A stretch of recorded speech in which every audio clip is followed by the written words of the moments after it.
기억하십시오. 오늘의 이 시간이 사실은 내가 표시판을 잘 보고 갈 수 있는 기회다. 이렇게 생각하시기 바랍니다. 네.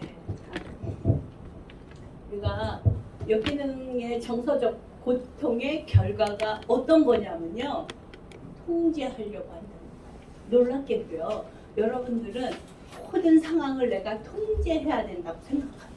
그래야 잘 산다고 생각합니다. 그래서 자녀도 통제하고 남편도 통제하고 이웃도 통제하고 교회 가서도 내 마음대로 뭔가 해야지만 내가 잘 사는 거라고 생각하시는데요. 그것은 사실은 아닙니다. 잘못 알고 있는 거예요. 우리가 이 감정을 너무 무시당해 갖고 엮이는 과정에서 그래서 우리가 그것이 너무 힘들었어요. 그랬더니 어떻게 돼요? 누군가를 자꾸 통제하려고 그래요. 그래서 자, 이런 분 보셨어요? 어디 새로운 곳에 가면 굉장히 힘들어해요. 새로운 사람들 속에 가면 굉장히 힘들어해요. 왜 그런 줄 아세요?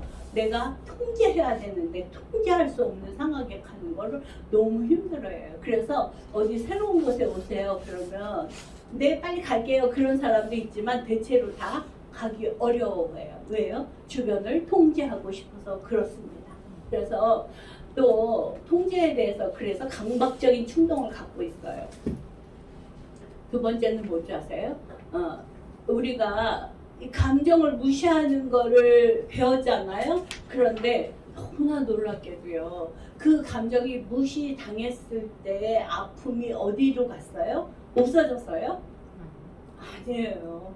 내 안에 마음속에 잠겨져 있어요. 그래서 사실은 그 감정이 나올까봐 되게 걱정해요. 그래서 어떤 사람 보면요, 감정이 없는 사람처럼 행동하는 경우가 있어요. 혹시 여러분들도 그런 경험 없으세요? 그래서 사실은 그 감정을 꼭 숨겨놔야 된다고 생각합니다. 그럼 겉으로 볼 때 어때요? 그 사람의 얼굴은 굉장히 긴장되어 있을 거예요. 어디가? 사실은 왜 그래요? 그 감정을 숨겼는데 들킬까봐. 그죠? 그래서 우리의 그런 숨겨진 감정의 그 경험이 우리를 그렇게 힘들게 하고 있어요.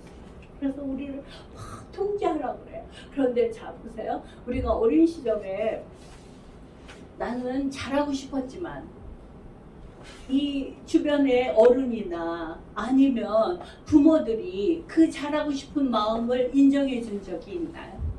인정받지 못하고 해놓은 결과에 따라서 혼냈잖아요. 그러면 그때 무엇을 느낄까요? 그 아이는 죄책감을 느끼는 것도 있지만 수치심을 느낍니다. 인간이 가장 힘든 게 사실은 수치심이에요. 근데 수치심조차도 인정을 못하는 역기능에서 살았다는 것이 더 힘든 것입니다. 사실은. 그래서요. 이 과정을 하면서 어떤 분은요. 이 감정이 그래도 풍부하신 분은요. 계속 울어요. 그럼 너무 감사해요. 제가. 이제 우리가 그 아팠던 감정의 덩어리가 풀려나오는 게 눈물이잖아요. 너무 감사해요. 자, 그런데 자 보세요. 엮이는 가정에서 가장 무서운 것이 뭐냐면 감정도 무시했지만 신뢰감도 주지 못했어요. 내 부모가 나에게 신뢰감 하는 걸 못 봤어요. 그래갖고 자기는 잘 산다고 하는데 뭐라 그래요? 너 바깥에 나가서 누구든지 믿지 마. 다 사기꾼이야. 불신을 가리키고 있다는 거예요. 근데 이 세상이 워낙 불신의 세계예요. 그래서 사실은 내가 나만의 세계에 살고 있다면 누구도 믿지 못해요. 불신의 세계에 살고 있습니다. 그래서 우리가 이렇게 얘기하죠. 내면으로 나는 다른 사람에게 절대 의지할 수 없어. 다 사기꾼이잖아. 그 사람들한테 의지하면 나는 어떻게 될 것 같아요? 실망할 거야. 그러니까 혼자서 갈 거야. 자, 우리가요. 잘 보세요. 사기꾼만 있는 건 아니잖아요, 세상에. 근데 모든 사람을 다 그렇게 보고 있다면 지금 누가 문제예요? 내가 문제죠. 네, 맞습니다. 그런데 그런 사람의 속마음은 그런데 겉의 태도는 어때요? 난 뭐든지 내가 혼자 할 수 있어. 그냥 내버려 둬. 그렇지만 그 마음에서는 누군가가 나를 좀 도와줬으면. 그런데 누군가가 나를 좀 도와줬으면 하지만 도움도 요청하지 못하는 게 엮이는 가정의 결과입니다. 왜 못할까요? 수치심 때문에. 자, 그래서 우리가요, 잘 보세요. 우리는요, 어떤 충동적인 행동을 하는가?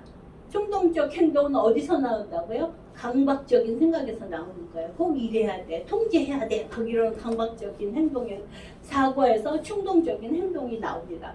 그래서 보면요, 충동적인 행동은 어떤 특징이 있냐면 반복적이고 독특해요. 자, 우리가 한번 보세요. 내가 긴장하고 있어요. 그러면 나는 이것을 뚝뚝뚝뚝 치는 버릇이 있다고 해봐요. 그럼 이거는 사실은요, 나의 강박을 여기다 표현하고 있는 거예요. 그 다음에 두 번째는요, 우리에게 그러한 행동을 하는 숨겨진 원인이 있다는 걸 꼭 아셔야 돼요. 그죠? 그 다음에 세 번째는요, 우리를 숨어서 통제하는 힘이 있어요. 그게 뭐라고요? 무시된 감정이 우리를 조종하고 통제합니다. 그래서 우리 안에 있는 수치심이 어떻게 해요? 나를 통제하고 있습니다. 그런데 그렇게 하고 나면 어때요? 에너지를 많이 소비를 해요. 그래서 우리가 이런 거 경험하셨어요? 어디 가기 싫은 자리에 갔을 때 너무 힘들잖아요. 뭔가 자기가 아닌 힘이 자기를 통제하고 있잖아요. 너 조용히 있어야 돼. 아무 말도 하지 말아야 돼. 누구도 어떻게 해요? 관계하지 말아야 돼. 막 이런 굉장한 힘이 들죠. 그 다음에 충동적 행동은 어때요? 어떤 거예요? 사실은요, 이 행동을 통해서 감정과 만나기 싫을 때 그렇게 하는 겁니다. 그 다음에 우리가 이거 보신 적, 요거 특징 요거를 한번 보세요. 충동적 행동은 때로는 좋게 느껴지지만 때로는 좋지 않게 느껴진다. 자, 충동적 행동이 뭐냐면요. 아, 오늘 기분 나쁘니까 뭐 해? 뭐 해야 돼? 퇴근하고 나서 술 한잔 해야 돼. 그랬더니 끝까지 달려 그래갖고 어떻게 됐어요? 완전히 망가졌어요. 그러면 그 다음날 어떻게 얘기해요? 절대 술 마시지 말아야 돼. 마시는 순간엔 너무 좋은 거였어요. 근데 너무 후유증이 많잖아요. 그러면 이제 절대 하지 말아야지 그래요. 그런데 어떻게 해요? 또 다시 해요. 그게 바로 중독이에요. 그죠? 충동을 우리가, 그래서 여러분들이 한번 생각해 보세요. 내 주변에 그렇게 충동적 행동을 하는 사람들은 사실은요, 반드시 숨겨진 원인이 있어요. 왜 그렇게 됐는가. 그래서 사실 이렇게 부부 상담이 왔을 때 이쪽은 나는 정말 너가 이해가 안 돼. 이쪽도 똑같은 소리를 해요. 어쩌면 그렇게 똑같이 둘이 얘기하는지. 그래서 내가 두 분이 하시는 얘기 똑같은 거 보니까 부부 맞네요. 이렇게 얘기하거든요. 부부 아닌 사람은 그렇게 얘기 안 해요. 그래서 종이 한 장씩 줘요. 한번 얘기하고 싶은 거, 첫 번째 기분 나쁜 거, 두 번째 기분 나쁜 거 다 적으세요. 10개만 적으세요. 와, 둘 다 똑같아요. 그래서 서로 바꿔서 한번 읽어보세요. 자기네들도 놀라요. 사실은요, 여러분들이 집에서 남편하고 문제가 생겼잖아요. 아내하고 문제가 생겼잖아요. 서로 A4 용지 하나씩 나눠갖고 여기다가 10가지씩 바라는 거 한번 써봐. 그러면 너무나 똑같을 것 같아요. 겉으로 보여지는 건 다른 것 같지만 숨은 마음은 다 똑같다는 거예요. 사실. 그래서 그 숨은 마음을 알 때 우리는 서로 어떻게 돼요? 이해하게 됩니다. 서로 이해하기 전에 자기를 이해하게 돼요. 그때까지 나는 나의 니드조차도 모르고 살았구나. 그걸 알게 된다는 거예요. 그게 쉬운 일이 아니에요. 당신이 필요한 거, 하고 싶은 거 10가지만 쓰세요. 그러면요, 맨날 불평하던 사람이 잘 쓰시는 줄 아세요? 잘 못 쓰더라고요. 왜 그럴까요? 왜 못 쓸까요? 거기에도 놀랍게도 감정의 억압이 있기 때문입니다. 그래서 그걸 쓰면서 자기 안에 있는 억압이 풀려 나올 때 치유가 시작이 돼요. 너무 놀라워요, 사실은. 그래서 우리가 나쁜 공기 속에서는 절대 건강하지 못합니다. 공기를 빼내야 됩니다. 그래서 사실은요, 이런 거 보셨어요? 삼박자가 맞는다 이렇게 얘기하잖아요. 보통 술 먹고 담배 피고 또 뭐 해요? 이상한 거 합니다. 삼박자 맞잖아요. 왜 그런 줄 아세요? 충동은 다른 충동을 계속 불러일으킨다는 거예요. 그 일을 하는 그 사람도요, 사실은 안 하고 싶어요. 근데 그 안에 들어가서 살고 있기 때문입니다. 제가 뭐라고 그랬어요? 견고한 틀 안에 갇히는 것이 충동적 행동을 하고 있는 거예요. 그래서 우리가 누군가가 주변에서 정말 내 마음에 안 들어. 그렇지만 그 사람 입장에서 한번 바라보면은요, 다른 것이 없는 것처럼 거기에 몰두하고 있는 거예요. 그게 뭐예요? 갇혀있는 상태입니다. 사실은. 그래서 우리 주변에서 여러분은 그들에게 도움되는, 그죠? 사실 그러고요. 나쁜 사람이 있을까요? 없을까요? 나쁜 사람은 없는데요. 좋은 사람이 있을까요? 없을까요? 좋은 사람도 저는 없다고 생각합니다. 우리는요, 중립적인 입장에서 보면은 선한 것을 선택하면 좋은 사람이고 나쁜 생각을 선택하면 나쁜 사람일 수밖에 없습니다. 그래서 여러분들이 누군가에게 저 사람은 정말 이상한 사람이야, 그런 선입견을 가질 필요도 없고요.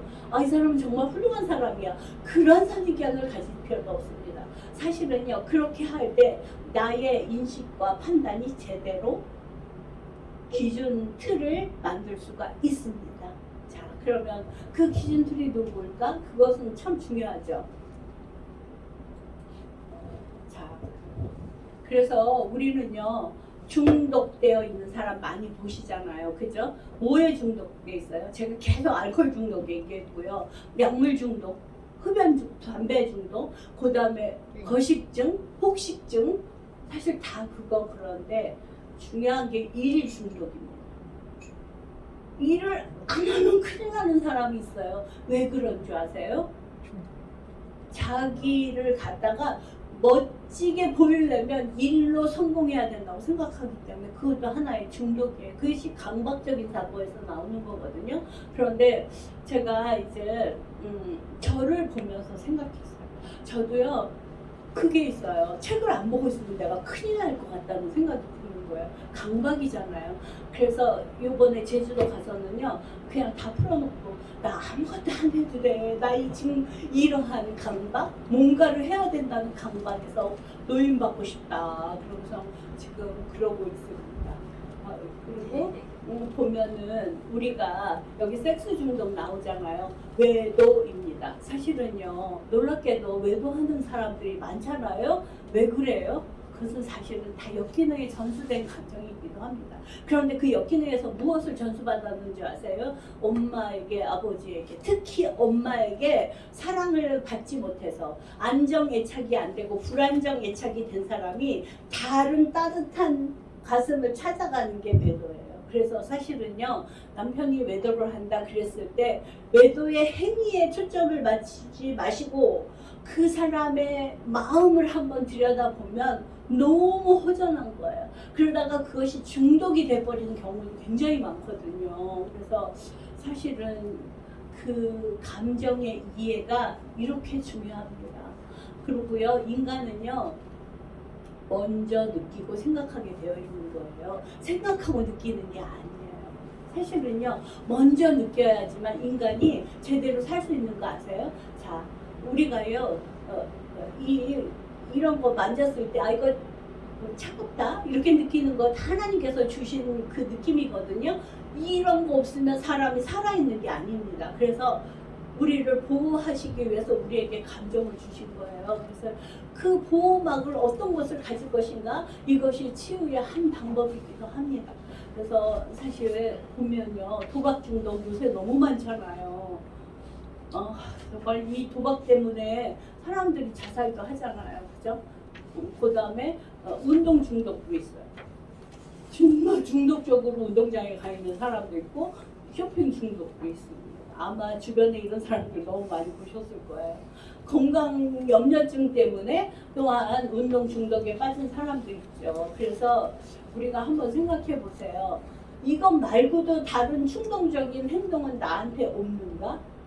있을 거예요. 그죠? 남이 모르는 충동적인 행동. 그리고 또 이런 거 있잖아요. 괜히 누구만 보면 화가 나. 그것도 사실은 충동적인 사고에서, 강박적인 사고에서 나오는 거거든요. 그래서 우리가 교회 갔는데 어떤 사람 보면 너무 반가워요. 어떤 사람 보면 괜히 화가 나요. 왜 그래요? 그 사람이 나한테 아무것도 안 했는데. 사실은 그래서 이런 걸 알면 다른 사람과의 관계가 제대로 형성될 수 있습니다. 그래서 여러분은 또 하나 생각할 게 있어요. 여러분 종교 중독 될 수 있다고 생각하십니까? 신앙이 아니라 종교 중독에 빠질 수 있습니다. 여러분은 정말 축복받으시는 분들이에요. 이게 굉장히 중요해요.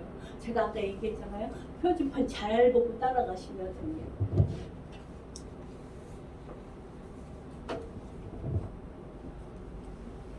우리가요 보면은 왜 중독에 빠졌을까? 그것은 사실은 부모들에 의해서 동반 중독된 것입니다. 그래서 우리가 이러한 관계를 뭐라 그래? 종속 의존 관계라고 합니다. 자, 이거 할 때요 부모들이 제일 힘들어합니다. 왠지 아세요? 나의 엮이는 이 내 아이에게 종속적인 그런 의존 관계로 인하여 동반 중독자가 되는 게 아닐까. 그런데 너무나 놀랍게도요 아버지가 그거예요. 뭐 도박 중독이에요. 그러면 아들이 도박 중독 될까요? 안 될까요? 다른 형태의 중독자가 됩니다. 이게 무서운 거예요. 사실은요. 똑같은 모습이 아니에요. 다른 중독자가 된다는 것이 무섭습니다. 네. 그래서 나의 경험은 뭐 한다고요? 나의 태도를 결정합니다. 그래서 그 감정의 동반 중독자가 되면 사랑도 상실해서 사랑의 관계를 할 수가 없고요. 신뢰가 상실돼서 불신의 사람이 되고요. 정상적인 기준이 없어져서 무분별한 사람이 된다는 거예요. 자, 여러분은 어떻습니까? 나는 모든 것을 내가 통제해야 된다고, 통제할 필요가 있다고 느끼십니까? 그래서 내가 통제할 필요가 있다고 강하게 느끼는 상황에서 어떤 것이 있을까요? 내가 이건 꼭 통제해야 돼. 그런데 너무나 놀랍게도요. 제가 아까 그 얘기 했잖아요. 아버지가 알코올 중독이면 아들이 알코올 중독 되는가? 그렇지 않습니다. 알코올 중독자 안 되게끔 통제했기 때문에 다른 중독자가 된다는 거예요. 그죠? 그래서 우리가 한번 잘 주변을 살펴보세요. 그런데 중요한 거는요. 이 엮이는 출신들이 뭐 하냐면요. 저를 비롯해서 다 이렇게 얘기해요. 자기를 평가해요. 내적으로. 그죠? 그런데 자기를 좋게 평가하는 게 아니라 부정적으로 평가하고 있어요. 그게 문제인가요? 그러면 어떻게 해요? 타인의 눈이 너무 무서운 거예요. 그래서 타인 민감증이 걸립니다. 그리고 자기가 기준을 상실했기 때문에 내가 저 사람한테 어떻게 해야지 잘 보일까? 막 이러다 보면 잘 보이려고 노력하면 더 나빠져요. 그러다 보니까 누군가를 만나는 게 너무 무서워져요. 이것이 타인 민감증입니다. 딴 사람 눈에 내가 어떻게 보일까 이거에 굉장히 신경을 써요. 그래서 제가 상담한 어떤 청년은 기독교 가정의 그 자녀고 또 한 목사님의 또 적이고 자녀인데 중요한 게 바깥으로 못 나가는 거예요. 나중에 보니까 교회 안에서 맨날 평가받았잖아요. 그러다 보니까 그 평가가 자기 안으로 들어온 거예요. 그래갖고 다른 사람이 너무너무 무서운 거예요. 그걸 갖다 타인 민감증이라고 하거든요. 그런데 그것을 내가 통제할 수 있어요? 없어요? 다른 사람이 나를 어떻게 보는 거를? 거기에 휘둘릴 필요가 없잖아요. 그래서 제가 이제 그 부분에 대해서 너가 타인 민감증이 있는 거야. 보통 사람들은 관심도 없는 일에 너는 지금 그러한 아픔 때문에 그런 거야. 너무나 기적적으로 거기서 벗어나더라고요. 네. 뭐예요? 인식이 바뀐 거예요. 우리도 다 마찬가지입니다. 잘못된 인식을 교정하는 게 굉장히 중요합니다. 예. 그래서